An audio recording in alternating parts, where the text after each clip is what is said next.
તમને તમારી જીવ મળી જશે, તમારે ટેન્શન ના લ્યો. એની કોમેન્ટ હતી કે ભાઈ હવે તો તમારી સાથે તમારી જીવ છે નહીં, પણ તો જીવનો ફેસ રિવીલ કરી દો. ગુડ મોર્નિંગ, જય Dwarkadhish. Welcome back to my YouTube channel. કેમ છો? આઈ હોપ તમે બધા મજામાં છો. રાતે છે ને હું કે નિંદર છે ને 3 વાગ્યા 3 વાગ્યા લગન હું બ્લોગ એડિટ કરતો હતો. બ્લોગ તમે જોઈ લીધો હશે, જે મનીષા આરે જે રેપ ઘટના બની, જે કેસ બન્યો છે હરિયાણામાં, તેમાં કેસ વિશે માહિતી મેળવી હશે. એટલે રાતે 3 વાગ્યા સૂતો હતો અને અત્યારે વાગી ગયા છે 9:30 જેવું પ્લસ થઈ ગયું છે, 10 સાડા 10 જેવું થવા આવ્યું છે કદાચ. અને હવે પહેલાં આપણે છે ને રોજની જેમ પહેલાં તો મહાદેવના દર્શન કરવાના છે અને પછી જવાનું છે કોલેજે, કેમ કે આજે લેક્ચર ચાલુ થઈ ગયા છે રેગ્યુલર પાછા, એટલા માટે. કેમ કે હમણાં થોડા દિવસ રજા હતી, રક્ષાબંધનનો બધો તહેવાર હતો, 7મ 8મ અને એની. તો હવે આપણે પહેલાં મહાદેવના દર્શન કરવા માટે જવાના છે. અને કાલનો વ્લોગ તમને કેવો લાગ્યો છે ફટાફટથી કોમેન્ટ કરી દેજો. અને મારા વ્લોગ જોવા ગમતા હોય ને તો પ્લીઝ એક કોમેન્ટ કરીને, એક લાઇક કરીને સબસ્ક્રાઈબ કરવાનું ભૂલતા નહીં. ચલો જઈએ છીએ પહેલાં મહાદેવના દર્શન કરવા માટે.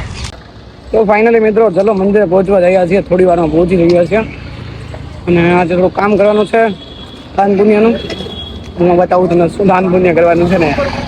તો ફાઇનલી મંદિરે પહોંચી ગયા છીએ, ચલો કરી લઈએ ભગવાનના દર્શન. તો ફાઇનલી મિત્રો મંદિરે દર્શન થઈ ગયા છે. મહાદેવના દર્શન કરવામાં એવું હતું કે ભીડ બહુ હતી એટલે વિડીયો શૂટ નથી કર્યો. અને હવે સીધા આપણે જવાનું છે કોલેજ.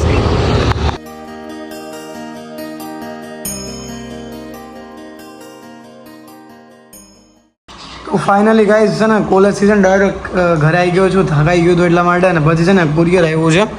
હવે કુરિયર તમે જોઈ શકો છો આ બધું. હવે આમાં એક હેમ્પર છે અને કહેવાય નવરાત્રિનું છે સ્પેશિયલી.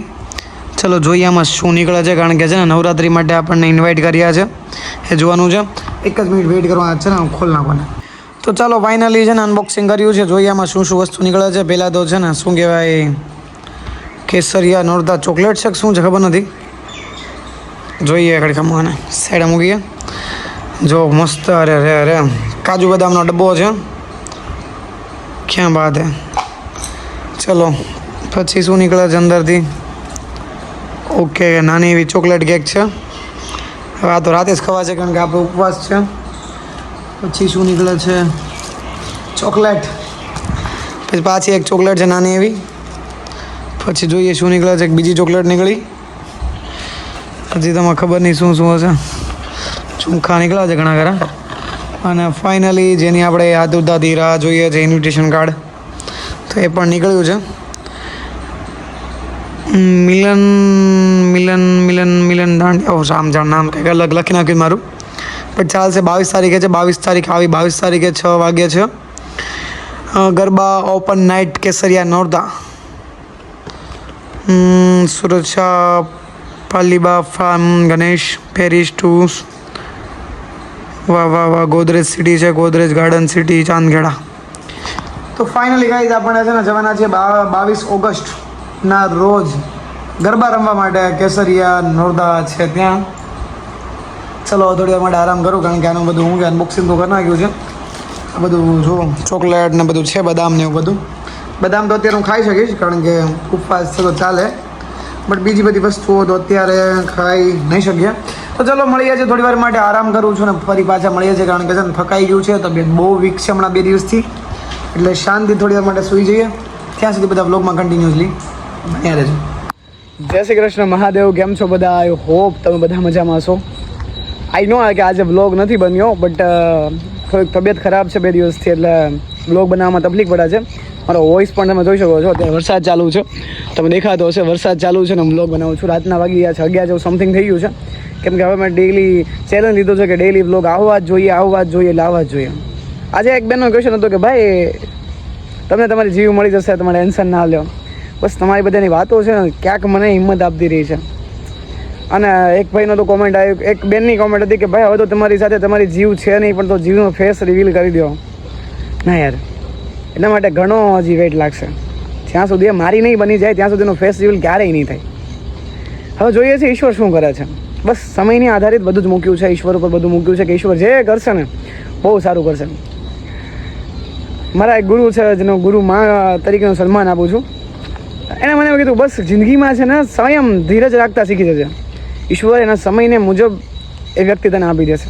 બસ તારે ધીરજ રાખવાની છે, બસ ઈશ્વર ઉપર મૂકી દે. ઈશ્વર જે કરશે ને સારું કરશે.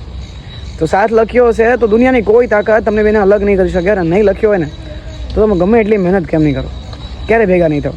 અને પ્રેમ એટલે પામવું નહીં પણ ક્યારેક ચાહવું પણ થતું હોય છે. બસ મેં મારા જીવને બહુ પ્રેમ કર્યો છે ને જિંદગીભર કરતો હોઈશ પ્રેમ. સાહેબ પ્રેમની પરિભાષા કંઈક અલગ જ છે યાર. ઘણા લોકોને એમ કે ભાઈ પ્રેમ એટલે શું છે.